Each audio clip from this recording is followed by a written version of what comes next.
Hey, what's going on, everyone? Long time no see. Happy New Year. Happy 2021. Today, I'm going to be discussing a little wrinkle you can add to your lower body workouts or lower body mobility, and it is the rear foot elevated position. It's one of my favorites because it adds an extra range of motion, added difficulty. Actually have a love-hate relationship with it because the next day I'm typically very sore from using this position, but it's great for you. So here's what we're gonna do. We're gonna start off talking about mobility. You can either the rear foot elevated position. I like to start from the bottom, putting my foot there first to gain balance.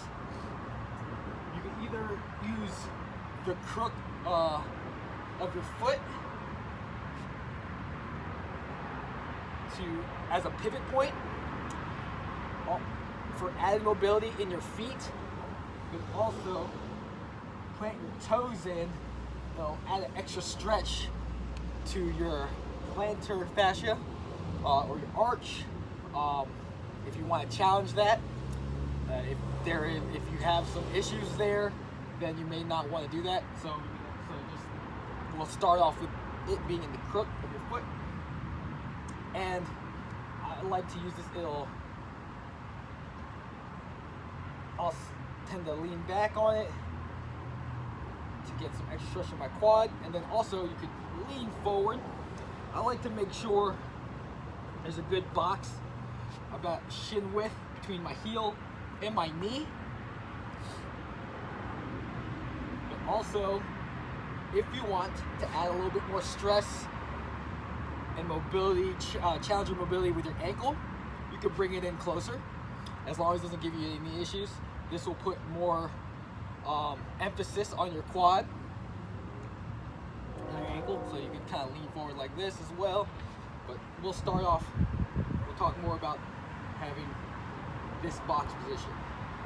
Alright, so you can also step forward, hands down. So a lot of variation in this position. So this is typically for mobility, but you can also do it for your single leg strength work, which also adds increased mobility into your strength work, which I like. More bang for your buck. So drop down, come up, squeeze at the glute. Again, you could make it a little shorter to put more emphasis on the quad. And again, it's much easier to start from the bottom. If you need balance, feel free to use a stick or something to put your hand on while you're doing this. But definitely it's good to challenge your balance. All right. Also, do a single leg RDL this way. So just instead of dropping your knee down, you push your hip back, and you'll get a stretch through the hamstring. It allows, instead of doing a single leg RDL and trying to keep balance, you already have a balance point with your elevated position. So try that out.